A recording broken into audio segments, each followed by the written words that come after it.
Do specific CF genes predict disease severity? Imagine two people with cystic fibrosis who have the same genetic mutation but very different health stories. This shows us that the story of cystic fibrosis is more complex than just one gene.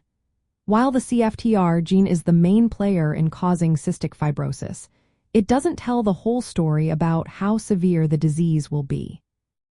Mutations in the CFTR gene can range from very severe to milder forms. Some mutations cause almost no function in the CFTR protein, leading to more serious symptoms. Others allow some function to remain, resulting in milder disease. But even with the same mutation, people can have very different health outcomes.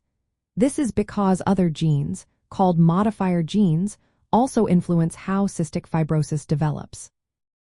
These modifier genes affect how the immune system responds, how inflammation occurs, and how the lungs develop and repair themselves. For example, studies comparing siblings with the same CFTR mutations found differences in genes related to immune response and inflammation.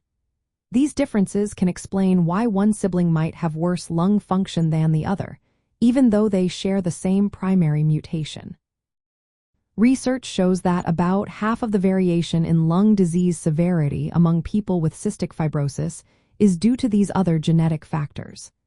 Environmental factors like exposure to smoke, infections, and nutrition also play a role, but they don't fully account for the differences seen.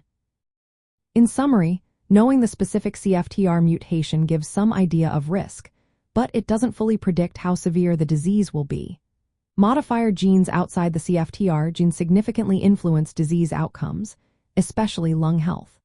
These genes impact immune responses and inflammation, which are key parts of cystic fibrosis. Understanding these genetic factors helps doctors develop more personalized treatments and better predict disease progression. So, in the end, disease severity in cystic fibrosis depends on a mix of the primary CFTR mutation, other genetic factors, and environmental influences. This complexity highlights why each person's experience with cystic fibrosis can be so unique. Always remember to consult healthcare professionals for personalized advice and care tailored to individual genetic and environmental factors.